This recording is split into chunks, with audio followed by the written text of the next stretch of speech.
मित्रमैत्रिणींनो, आज आपण जैविक घड्याळ म्हणजेच सर्केडियन रिदम काय आहे हे पाहणार आहोत.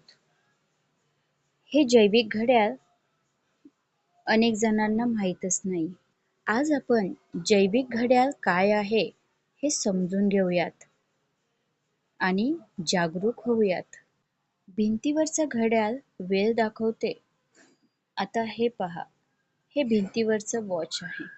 हे वेळ दाखवते पण शरीराची स्थिती नाही दाखवत. हे मनगटातील घड्याळ वेळ सांगते पण शरीराच्या गरजा काय आहेत हे याला माहीत नसतं. मग हे जैविक घड्याळ काय आहे? तर हे जैविक घड्याळ आपण आज अभ्यासणार आहोत. हे काय आहे तर आपल्या मेंदूमध्ये एक नैसर्गिक जैविक घड्याळ असते. याला सर्केडियन रिदम म्हणतात. हे घड्याळ 24 तासांच्या चक्रात काम करते आणि सूर्यप्रकाश आणि अंधार यावर चालते. हे घड्याळ आपल्या झोप, भूक, ऊर्जा, हार्मोन्स, तापमान, मनस्थिती आणि रोगप्रतिकारक शक्तींवर नियंत्रण ठेवते. हे घड्याळ कसे काम करते? तर रात्री अंधार पडल्यावर मेंदूतील पिनियल ग्रंथी मेलेटोनिन हार्मोन तयार करते.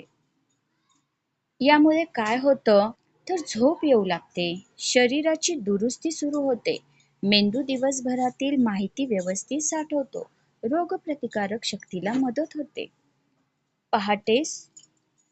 पहाटे प्रकाश पडल्यावर मेलेटोनिन कमी होते आणि कोर्टिसोल वाढतो. शरीर जागे होण्यासाठी तयार होते, ऊर्जा वाढते, एकाग्रता आणि सतर्कता वाढते. रात्री 2 ते 3 वाजता जागणं का योग्य नाही? जैविक घड्याळ अंधारात झोपेची अपेक्षा करत असते. त्या वेळेपर्यंत जागरण केल्याने त्याचा ताल बिघडतो. दररोज वेगवेगळ्या वेळी झोपल्याने शरीराला निश्चित लय मिळत नाही. सकाळी उठल्यावरही फ्रेश वाटत नाही. दिवसभर झोप येते. लक्ष केंद्रित करणे कठीण जाते. कामातील कार्यक्षमता कमी होते. हार्मोन्सचे संतुलन बिघडते. ताण, चिडचिड आणि आरोग्याच्या समस्या वाढतात. म्हणून रात्री 2 ते 3 वाजता जागणं योग्य नाही. 24 तासांचे जैविक घड्याळ शरीरातील महत्त्वाच्या घटना. पाहूयात महत्त्वाच्या घटना काय आहेत. 6 वाजता कॉर्टिसोल वाढतो, शरीर जागे होण्यासाठी तयार होते. सकाळी 9 वाजता मेंदू सक्रिय असतो आणि एकाग्रता सर्वोत्तम असते. दुपारी 12 वाजता शारीरिक आणि मानसिक ताकद उच्च स्तरावर असते. दुपारी 3 वाजता ऊर्जा थोडी कमी होऊ लागते. सायंकाळी 6 वाजता शरीर शांत होऊ लागते, तापमान कमी होते. रात्री 9 वाजता मेलेटोनिन सेवन सुरू होते, झोपेची जाणीव होऊ लागते. रात्री 11 वाजता शरीराची दुरुस्ती आणि पुनर्निर्माणाची प्रक्रिया सुरू होते. पहाटे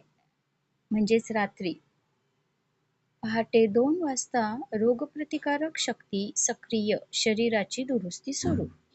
पहाटे 4 वाजता शरीराचे तापमान कमी, गाढ झोपेचा कालावधी. तर आत्ताच आपण पाहिलं की 24 तासाचे जैविक घड्याळ कशा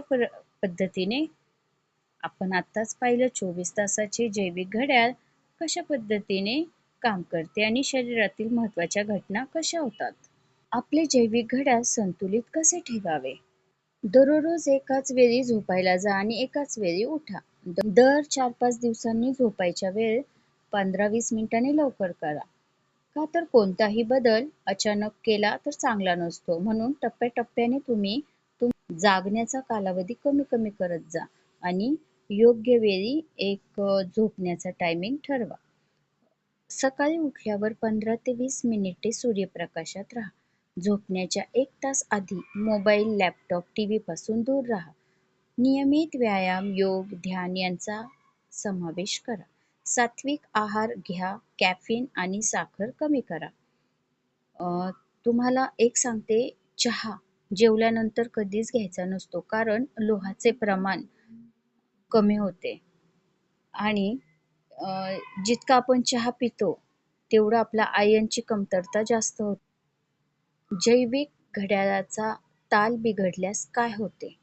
झोपेची गुणवत्ता कमी होते, थकवा वाढतो, एकाग्रता कमी, स्मरणशक्तीवर परिणाम, वजन वाढ, मधुमेह, मेटाबॉलिक समस्या वाढतात, हृदयविकार, उच्च रक्तदाब, स्ट्रोकचा धोका वाढतो, रोगप्रतिकारक शक्ती कमी होते, आजारपण वाढते, मूड स्विंग, चिडचिड, ताण आणि नैराश्य वाढते. हे घड्याळ इतके महत्त्वाचे का आहे? कारण जैविक घड्याळाने शरीराची दुरुस्ती होते म्हणजे ते रिपेअर होतं आणि पुनर्निर्माण होते. मेंदूची कार्यक्षमता, स्मरणशक्ती आणि एकाग्रता वाढते. हार्मोन्सचे संतुलन राखले जाते. रोगप्रतिकारक शक्ती मजबूत होते. हृदयाचे आरोग्य चांगले राहते. मूड, आनंद आणि मानसिक स्थैर्य सुधारते. योग्य वेळेत झोपण्याचे काय फायदे आहेत?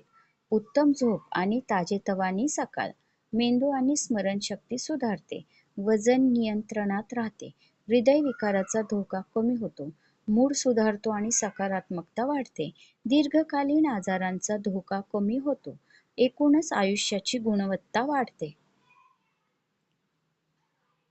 तर आत्ताच आपण पाहिलं, या जैविक घड्याळाला दोष देऊ नका, वेळेचा ताल समजून घ्या.